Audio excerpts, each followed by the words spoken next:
good. Welcome to the Side Street Grill in the Adrian Dorn University Center for this edition of the Eagles Sports Coaches Show. I want to start off the show talking a little volleyball with the 2011 Ohio Valley Conference Tournament champion coach, Jamie Gordon, and, of course, Eagles winning the tournament a couple weeks ago and then finding out on Sunday during a selection show on ESPNU who they'll be taking on in the NCAA. And, first of all, congratulations. First time we got a chance on the Coaches Show to talk about the Ohio Valley Conference Tournament Championship. Well, thanks, Jason. Yeah, we're real excited. Our team has played so hard. They prepared really from last January after coming off the disappointing loss, and it's been their focus. That's what they've been really driving towards, and so for them to see that kind of the fruits of their labor has been a lot of fun. No, it's been a while ago, but SEMO is in the semifinals. Your first match. Tell us a little bit about that match. Yeah, I'll tell you what. Our team came out on fire. They were ready to go. I think they had a little bit of a mentality that the teams in front of us were trying to steal something away. They were going to try and walk out of our house with a little bit of hardware and the opportunity to represent the OVC. And to be honest, they weren't going to have any of it. And I was really pleased with the way that they came out against SEMO and really just dominated the match from beginning to end. And then in the championship game, you took on UT Martin, a good team, an up-and-coming team in a way. Tell us, we know how it ended. Tell us a little bit about the match. Well, I think we started off the first set very much the same way we did the night before against SEMO. Really took charge, and then in the second set got off to a good lead. And Martin just fought back, and they chipped away, actually got a little bit of a lead late in the set. And then I really think the key difference for us was the fans. We had a great crowd support. They really got into it. We had a couple of big-time cheerleaders out there that were getting the crowd going. And, when you get into those tight matches, that home crowd advantage can sometimes be the difference, and for us, that was the difference in the second and third sets. You kind of told all year the fact that you wanted to win the regular season, because if you win the regular season in volleyball in the Ohio Valley Conference, you get to host it, and Weatherby, by far, is one of the toughest places to play in the league. I think so, and it's just getting harder and harder because our fan base has been growing. They're even more active and more into the games, and we had a phenomenal crowd, over 1,000 people at the finals, and it was a lot of fun. Obviously, fun to win, but to be able to share that moment too with the fans, with the administration, with the people that have been such a big part of our season was special. You were so close a couple of times before. You put a lot of hard work in, with this program at Morehead State. When it ended, what was the first thought in your mind? My first thought was I was just so happy for our players, especially for people like Emma Keogh and Liz Schuler that were in their senior year that have been working really hard to it. And then my second thought really went back to our alumni. That opportunity to win the tournament wouldn't have been possible without all the hard work that our former players had put in. And so people like, Caitlin Barbers and Casey Garlands and Sherelle Lampkins and, I couldn't even name all of them, but all of those guys that were just such a key part to building, I think, a pretty strong volleyball tradition.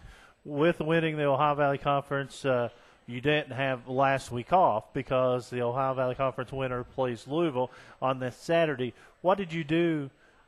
Not to overlook Louisville because they're a great team. They're in the NCAA.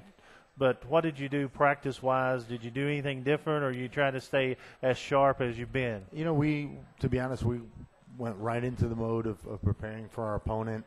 To be honest, I don't know that we put our best foot forward against Louisville.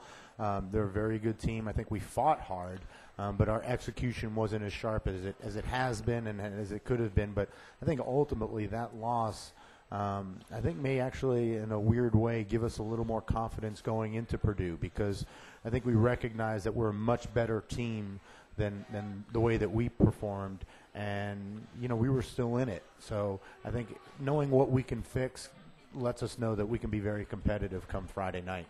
you come home after Saturday's match and get ready for the selection show. What kind of butterflies did you have before then? Because I know if you watch the video online, the girls were ready for the show, and they were, that's what I think. If you take a look back in the memories, that'll be one of the memories that you always remember, the excitement they had while just waiting for their name to be called. Yeah, and it was fun because the first place that we thought we might have gone to was in the Lexington bracket. We thought UK might have gotten a top 16 seed. They didn't. So when those first came out, everybody kind of put a little, whoa, we were thinking about that.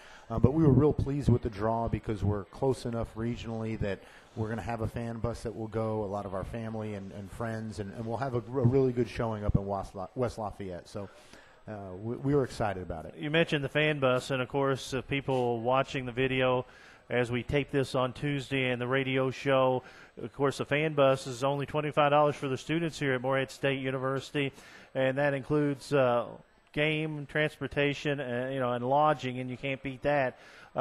If they have room, they're also taking some reservations for some non-students, and that's only $100. Of course, game time is 7:30 on Friday. The bus will be leaving on Friday to go to West Lafayette. And if you want information on the bus, I'll just get you to come up here. I'm just going to give your home number, okay, Kevin? Okay.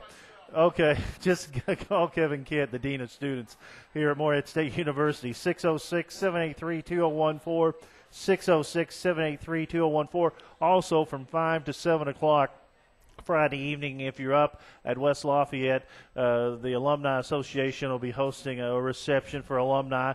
You can go online and get information on that at msueagles.com. Also, you can go to moreheadstate.edu on the front page, click Eagles to face Purdue. In the NCAA, it'll have the video of the Selection Sunday show. Also, it'll have the information on the fan bus and also the Alumni Association reception. So a lot of good things are planned. Now, how do you keep your young ladies level-headed from now to Friday night? I wish I could say that there's a big plan that us as a coaching staff or have that, hey, we got to keep them focused on things. But to be honest, we had practice yesterday. We did a lot of individuals, and there wasn't a person that didn't come into the gym early to get reps. So they are very focused, and they're approaching this not just as, hey, we have an opportunity to be a part of this, but hey, we've got an opponent in front of us, and we're going to win. We're going to beat that opponent. We're going to continue to move on in this, and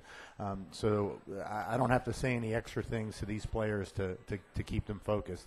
And I just do want to add that alumni reception is open to everybody. It's open to the public, all fans. So we really want and encourage everybody to come be on a part over of that as well. From 5 to 7, of course. You may want to sneak in and watch a little bit of the Ball State Louisville game to make sure you have an eye on who we're going to play in the second round. Absolutely. So the Ball State and Louisville start at 5 o'clock. Like you said, Louisville at-large team, Ball State 25-7.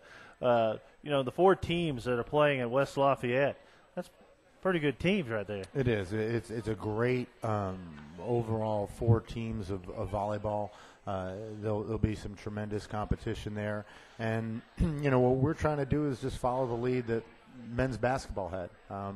They had a great upset against Louisville in the first round of the tournament. We want to knock off Purdue and then take maybe on Louisville and go a little bit further, take it up to the next round. See, you could do 2 years in a row. Morehead could just knock off Louisville and knock them out of the NCAA tournament. I'm totally great with that. Just send them on home. We'll start working on the billboards.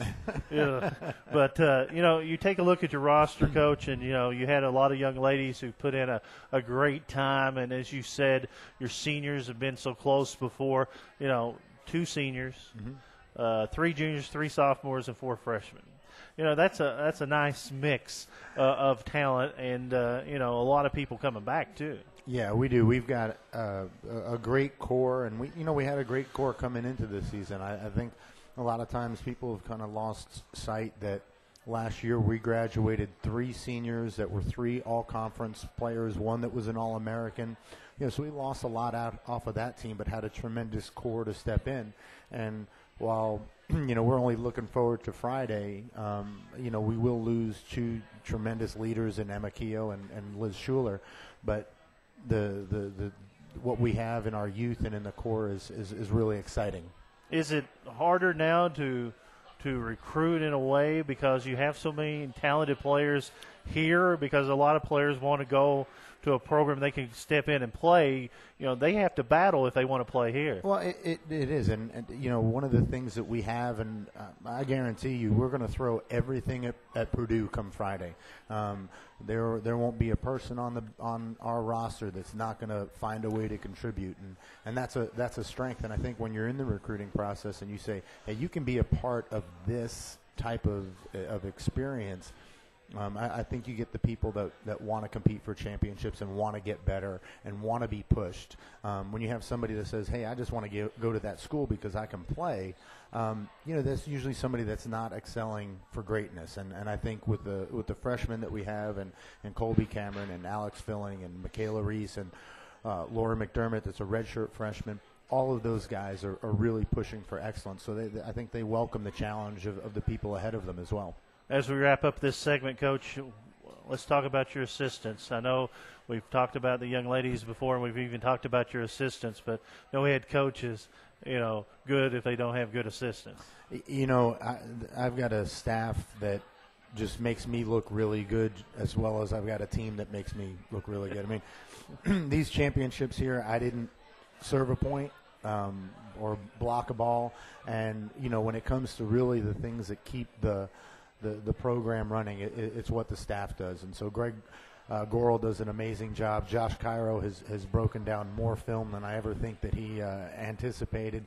And Kirsten Becker is pretty much the glue. She keeps everything running. She keeps the wheels greased and keeps us on pace. And it's been a lot of fun this year. It really has. Congratulations on the OVC and regular season, setting a record 19-1 tournament championship.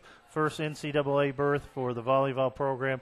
Good luck against Purdue coming up on Friday.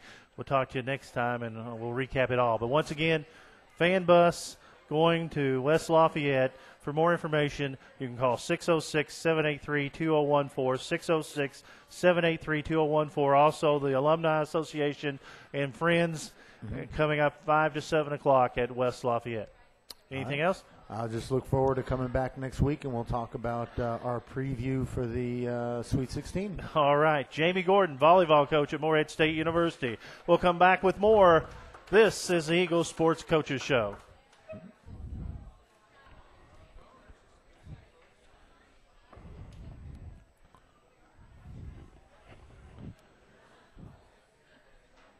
Welcome back to the Eagles Sports Coaches Show from the Side Street Grill here at the Adrian Dorn University Center on the Morehead State campus. Of course, women's basketball in full tilt right now. Tomorrow evening, University of Alabama Birmingham will come to town. Tom Hodges has joined us, as you see on video and know on radio by now. And Coach, getting underway with the season, and as we talked about on your radio show, the fact that you haven't dodged anyone. It's been pretty stiff early on. Yeah, Jay, we've really had a tough early season schedule, but there hasn't been a game outside of maybe Kentucky that we didn't feel like we wouldn't be very competitive in. So while the schedule has been tough, it hadn't been unconquerable. We just haven't put everything together. But we're headed in the right direction and looking forward to playing UAB tomorrow night here in Johnson Arena. Of course, last week you had a trio of games, Marshall at home, and then you go out to New Mexico and play New Mexico and the University of Idaho, and dropped all those games. But, as you said, there are parts of each game with this young team trying to mesh with the older players that you can see good signs. No doubt about it. We have had some great takeaways through our first 6 games of this season. While we haven't produced the results that we desire, it's going to come, and I'm really excited about the progression of this team and kind of where we're at. Kind of got a little off track, and I'm certainly to blame for that. in terms of pace of play. You know, Jason, we got away from our pace and really need to get back to playing Eagle basketball and getting up and down the floor, much like we did against our exhibition opponents and the University of Kentucky for 30 minutes, led them for 30 minutes and ran out of gas. But that's what we got to get back to. We're going to get back to it, and UAB will provide a great challenge to do that on Wednesday. You got a good nucleus, as we said, with Linda Dixon, Courtney Lumpkin, and Ashar Harris. But a lot of the players that you have put on the floor came in as rookies. I mean, you're talking about true freshmen playing varsity basketball, and, you know, sometimes it takes 3 or 4 games to get used to the competition. Well, that would be the easy excuse, and certainly we have a lot of youth, and I love our youth, and I love our team. They have a lot of enthusiasm and a lot of energy. They're ready. They're ready to play. That's why we recruited them. We knew exactly what we were getting into. So while that's the easy thing to say on paper, we knew what we were getting into when we put this team together. Now what we've got to do is coach them up, as Coach Spurrier would say. Just got to coach them up, get them lined up in the right direction, and get it headed that way. You know, Linda Dixon leading you with 14.2 points. And, of course, Courtney has struggled from the floor a little bit. Some of her shots haven't fallen to 13.2 points. Of course, you know, I guess in Courtney's game, what has hurt you, she's got 23 turnovers and 21 assists. Yeah, no doubt about it. Courtney, to be a 4-year starter at a point guard, she's been all that we could ask for right now. Now, she has taken on the lion's share of the graduation of Achana Bozeman. Naturally, she's wanted to step into that position. And as has Linda and Ashar. So what we've got to do is kind of pull together instead of just looking at 1 or 2 guys to lead us, and really all as a team rise up. You know, Ashar has been playing better offensively because her shots didn't fall, it seemed like, the first 5 games, but 11.2 points and 12.8 rebounds. Like we said earlier on, if Ashar's shots were falling, she's one of the better post players in our league and maybe this side of the country. No doubt about it. When I got the job here, Coach Bradbury, one of the statements I vividly remember was him saying, if you keep coaching Ashar, she will be one of the best players to ever play at Morehead State. And I truly believe that. Ashar has everything that it takes to be a not only an all-conference type of player, but even more regional and national type accolades. She has that type of ability. What we've got to do is give her great confidence, and that's sometimes something that she lacks, is just confidence in herself. Sometimes she's the only one in the gym, Jay, that doesn't believe in her, and that's what we've been working on, getting Ashar out in the open floor a little bit more and into some space to use her unique talents and abilities. I think Amisha Jones and Natalie Greenwell, for being the true freshmen they are coming into it, they've adapted well. We've seen some glimpses of what the players they could become if they work hard for you. There's no question. This freshman class is really talented. Our sophomore class is really talented. Just talented young ladies. So I'm really excited. Almisha has shown some really bright spots. Natalie, the same way. But just like we're playing New Mexico in front of 7,000 people, and Natalie all of a sudden gets fired up and says, "Coach, I feel like it's a state tournament. I'm ready to go," which is a huge positive. But we also need her to be ready to go when the next night against Idaho, when there's nobody in the gym. So that's something that she'll work through, and she's going to be a great player. Casey Ryans has been sidelined with some injuries, but prior to that, she was in our lineup. Probably the biggest takeaway from our New Mexico trip, Jay, was Whitney Kyle. Whitney Kyle comes out of nowhere, and we feel like we've almost added another player to our roster with her maturity. Somebody that hadn't really stepped up And then she was given an opportunity and really made the most of it. So we're really excited about Whitney and her progression right now. I know you were disappointed because the shots hadn't fallen early on, but as a coach and a coaching staff, I mean, what do you do when your shots don't fall? I mean, you have to tell them to keep on shooting. Right. Well, what we've got to do is we've got to take more shots. Whenever that's happened, you've got to lengthen the game. Instead of shorten the game, we've got to lengthen the game. We've got to create a lot of extra possessions, and we've got to take a lot more shots than we've been taking. We've only been taking about 60 shots a game. That number needs to get up to about 90 or 100. That type of an extreme shot selection will counteract those shooting percentages. Well, you mentioned UAB. What have you seen if we scout UAB for tomorrow night? Well, to be real honest with you, they're the first team we've played or will have played this year that looks like we do. We've played teams that are much bigger, teams that maybe have a little more size than we do prior to UAB. UAB, when you turn them on film, they look very similar to Morehead State.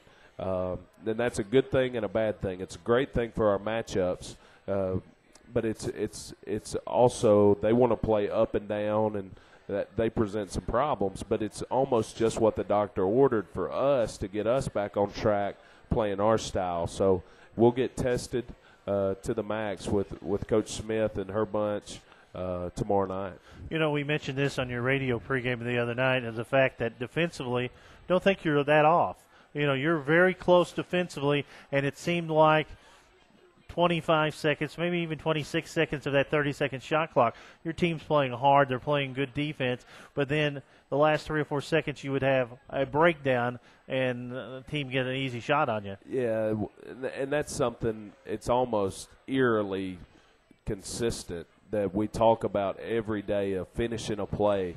You know, don't let 25, 28 seconds of good, hard-nosed defense go for waste when we just don't finish a play. And they know that. The one thing through 6 games I haven't questioned at all has been our effort. I feel like we're playing as hard as we possibly can. And if we get that, Jay, then it's our job as a staff to get them pointed in the right direction because they're giving us everything that they've got. Wright State comes into town on Saturday after UAB. Mike Bradbury returning to Morehead State. I know that he had some success here at Morehead State and bringing a team that's, the program that he's turned around pretty quickly up there. Absolutely. Coach Bradbury is to be given the lion's share of the credit for getting this program, he and Matthew Mitchell, for getting this program back on the straight and narrow and allowing us to inherit a basketball team that was in great shape. Not many times people in our position get to step in and have the type of success like we had last year taking over. So Coach Bradbury coming back to Morehead, I know our players, especially Linda, Shar, and Courtney, will be emotional about that because that's somebody they spent a lot of time with and cultivated a great relationship for. He'll be emotional because he'll certainly want to win that game. Bradbury emotional in a homecoming that might be hard game. to imagine. So it'll be a fun day. Good afternoon basketball. They've got a great team. He's done a great job up there. Exactly what he did here, getting that Wright State program on the straight and narrow. So it'll be a big week for our women's basketball program. UAB on Wednesday, Wright State on Saturday, then a road game Tuesday at one of the better programs in the nation, in Xavier. Right, Xavier, a good, solid regional trip for us. There's a lot of familiarity there because a lot of those kids, we recruit in the same circles as Xavier, so we run into them a lot on the recruiting trail. A lot of the players have played together in AAU in the summer leagues, so that'll be another one of those subplot games with a lot of little rivalries within them that we're looking forward to. So come on out tomorrow night, Wednesday night at Johnson Arena. UAB comes to town, and then Saturday afternoon, 2 o'clock, Mike Bradbury returns with his Wright State team at Johnson Arena. Coach, always a pleasure. All right, Jay. We'll talk to you next week. All right. Thank you. Ready? All right. Welcome back to the Side Street Grill, this edition of the Eagles Sports Coaches Show. Donnie Tyndall has joined us, and Coach, been a busy man over the last week. Not much of a holiday for the Eagles. Yeah, I was telling somebody, I hope I don't have to pay my mortgage for November because I haven't lived in my house in a month, it seems like. But we've been gone a great deal, but we've improved, Jason. We're getting better. Certainly not a finished product by any stretch, but I do think our team's making some strides and had a pretty good tournament in Pennsylvania this past weekend. You know, you start off last week on Tuesday going up against one of a tradition-rich Big East program in West Virginia, and, you know, for the most part, not a bad game, but a lot of turnovers, and they I think, exploited their size advantage. Well, no question. You know, the biggest deficiency or weakness that we have right now is our lack of rebounding. And when you lose maybe the best rebounder in the history of college basketball, you understand you're not going to replace them with one guy. So collectively, we need to do a better job of blocking out and getting a body on people. And I think every game that we haven't done that and we show the tape the next day, our guys are kind of figuring out, like, hey, what coach is saying is the truth. And we've improved in that area. We're not where we need to be yet. We still have only out-rebounded an opponent one time. And just what you said, our lack of size and physicality against that team, they certainly made it a glaring weakness for us. I think from the first exhibition game to now, the fact that you're trying to mesh new people, you know, some JUCOs, some other people coming into your program with the nucleus you got coming back. And it's different because college basketball, the Division I level, and as hard as you push these young men, it's hard to get adjusted to. It takes a special kind of people. Well, no question. It's not easy.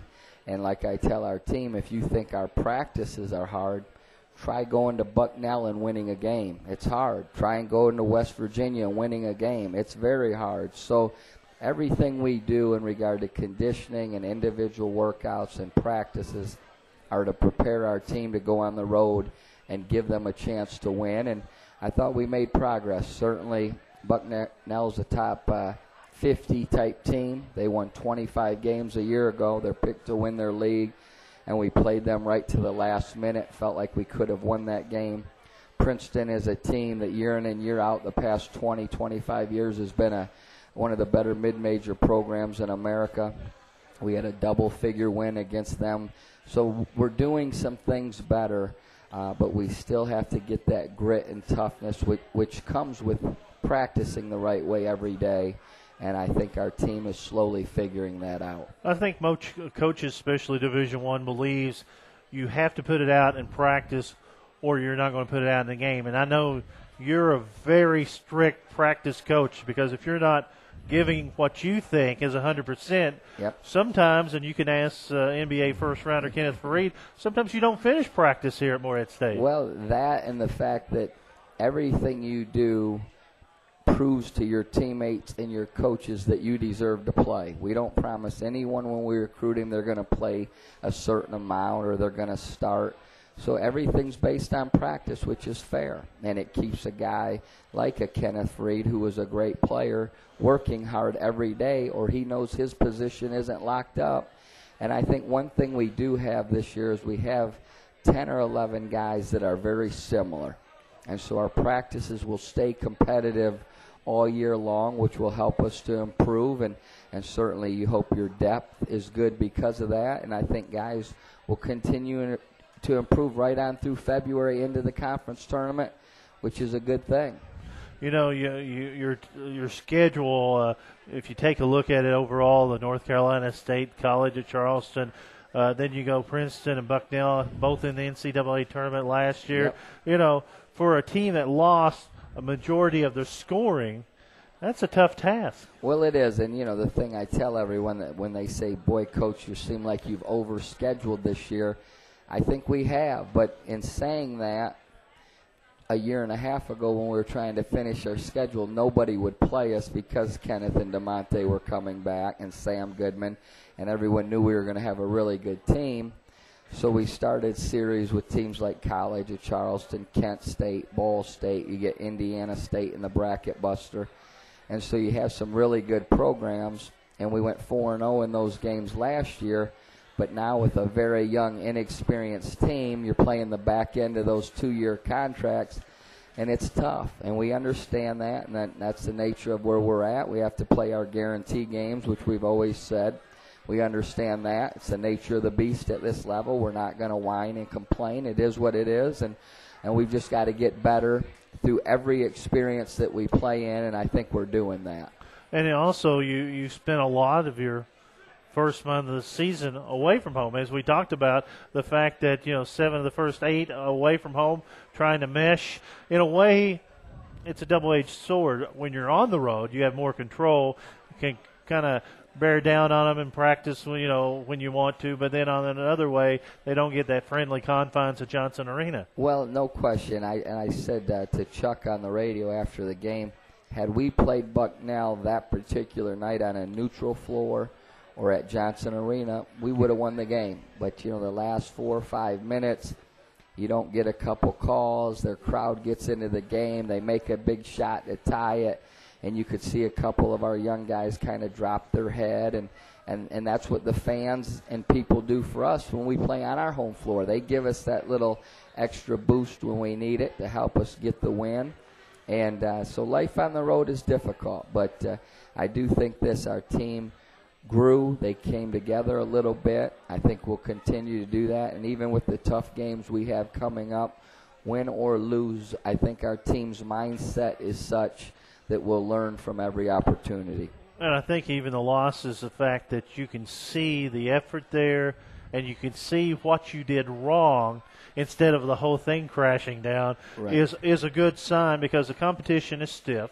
Yep. The kids are playing hard for you. Yeah. And the fact that you could see what you need to improve on, then the kids will be able to understand what they need to improve on. Pretty good signals. Well, no question, and I think when you go to a place like Bucknell or West Virginia, North Carolina State, and play in front of those environments, now when you go to Murray State or Austin Peay, Eastern Kentucky, your team's not quite as much on its heels. You're not looking like a deer in headlights, if you will, like, boy, this is a tough environment. We'll be used to those situations and hopefully be able to handle them a little better than maybe we have here early. What do you think right now, if you had to pick one part of the game that you need to work on the most, what would that be? Well, no question, blocking out. That sounds so simple, but, for 3 years for Terrence Hill, 2 years for Ty Profit, a year for Drew Kelly, those guys kind of blocked out.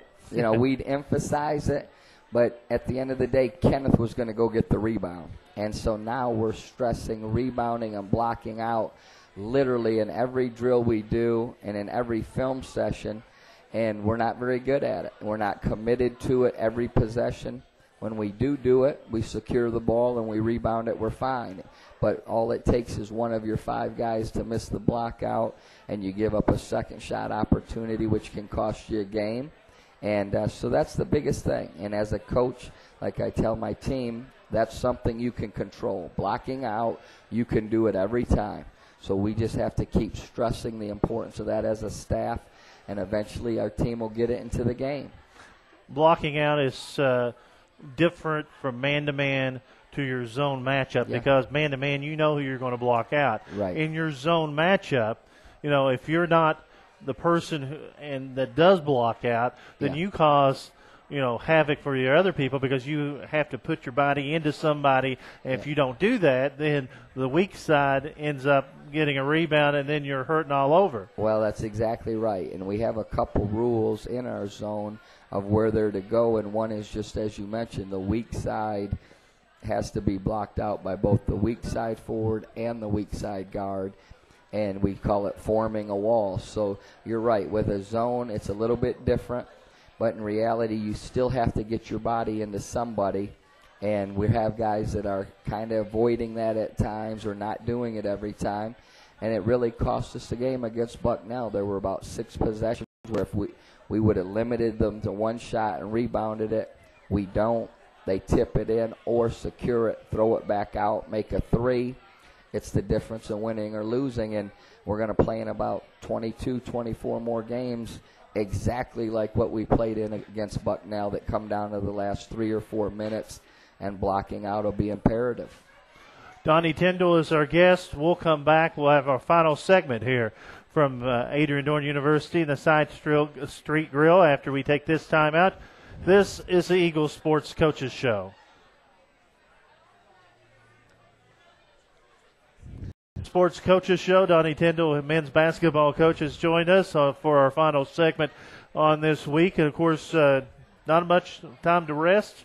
Back out on the road. I think you're getting paid by the mile. I think that's why you designed your contract to get paid by the mile. Kent State, a very tough MAC school with a lot of tradition, coming up on Thursday for the Eagles. Yeah, think about this, Jason. In the past 15 years, Kent State has had 14 20-win seasons. That's amazing, and they have another great team. They're picked to win the MAC. They've already beaten West Virginia at West Virginia, so that probably gives you an idea of what we're in store for. But I do think our team's improved. We'll be playing with more confidence, and we'll look forward to the challenge. And then, fortunately, we come home. We have home games Sunday, Wednesday, and Saturday. So everybody listening, come out and watch us play. We'll be home for 3 straight games, which is good, and then have final exams. And then my favorite part of the year is once finals are over, we have about a month to really grow our team with practice and not worrying about class, etc. And every year our team has made a big jump during that time. Yeah, as a coach, working with some of the younger players, or the new players, not younger players, new players, the fact that once the semester ends, a 20-hour rule goes away, you can practice twice a day if you need to, or 3 times, or knowing you.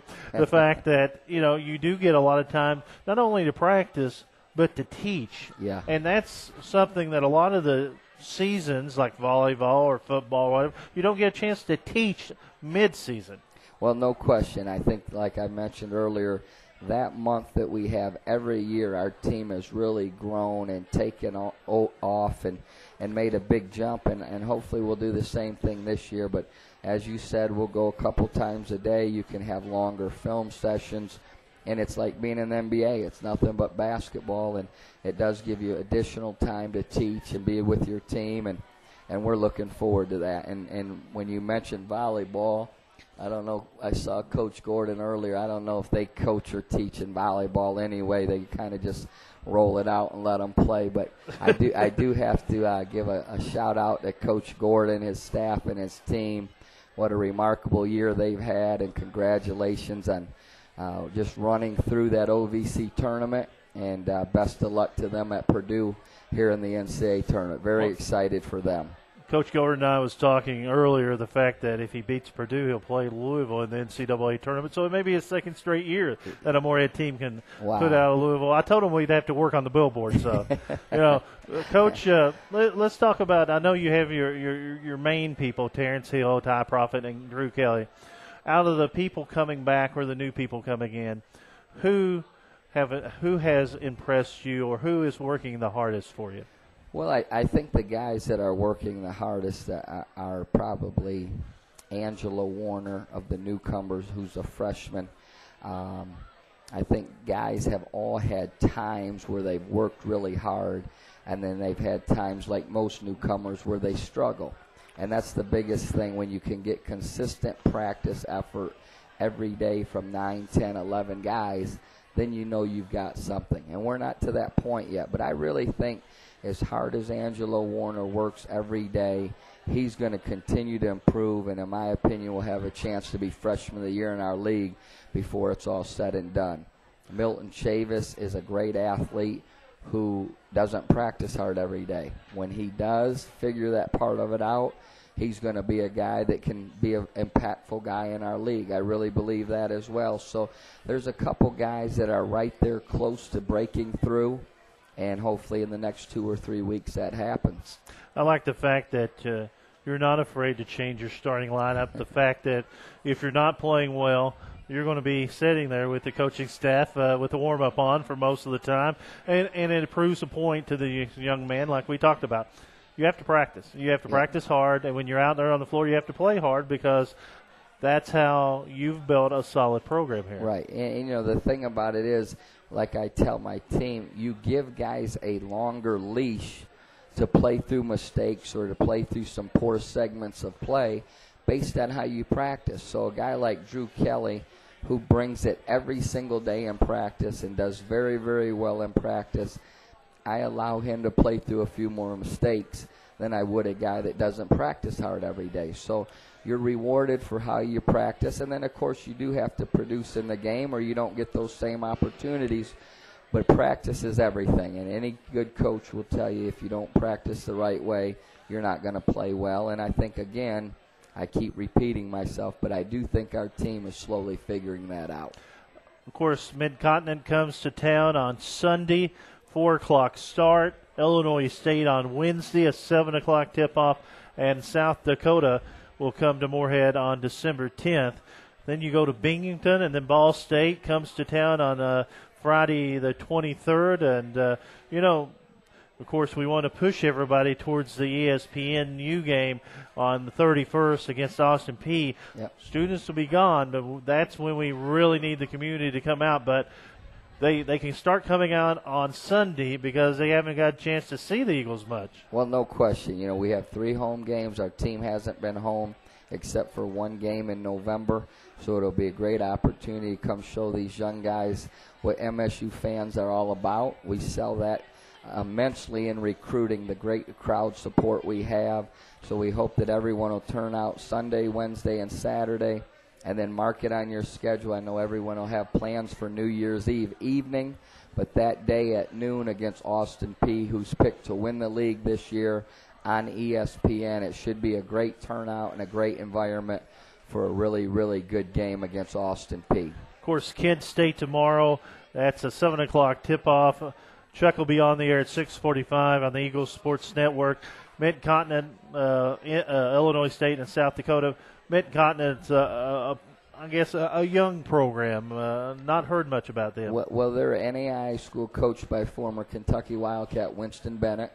So they'll play hard and be well coached. But it's a team, obviously, Jason, you hate to say this as a coach, but we should win that game. And then Wednesday night play Illinois State, who's off to a great start, very good Missouri Valley program. And then Saturday evening against a tough, well-coached South Dakota team. So we really need to try to get all 3 of those games at home and get ourselves ready as we get very, very close to starting conference play. Yeah, conference play starts, New Year's Eve, before New Year's Eve, on the 28th, you go to SEMO. Yep. That's a fun trip to make during the Christmas break, huh? Yeah, Santa exactly. brought you a trip to SEMO. Just where you want to be, right? That'll be a trip to Cape Girardeau on the 28th. And, of course, as we said, Austin Peay comes to town on the 31st, and that takes you through the first semester. Donnie, always a pleasure. We're going to close the show reminding people about the fan bus. The NCAA volleyball tournament for Moorhead State, as Moorhead State takes on Purdue, will be Friday at 7:30. Of course, if you're a student, you can get $25 transportation and lodging. If you're not a student, you can call. If they have space, they'll have some room. It's $100. You can't really beat that either. But if you're interested in signing up for the pep bus, you can. They'll leave from the Adrian Dorn University Center on the Moorhead campus. You can call Dean of Students Kevin Kett at 606-783-2014, 606-783-2014, or you can email him at k.kett, K.Kett, at moorheadstate.edu. Of course, Wednesday night, UAB comes to town for women's college basketball action, and we'll have that on the ESN. Thursday night, the men will travel to Kent State. We'll have all that action on the ESN, and, of course, a lot of action coming up on the weekend from Johnson Arena. That's going to do it. We'll talk to you next week. All right. Thank you, Jay. Donnie Tyndall, men's basketball coach at Moorhead State University. That's going to do it for this edition of the Eagles Sports Coaches Show. For everyone involved, I'm Jason Blanton. For our producer back on the radio side, Ian Corbin. Until next time, so long, everybody.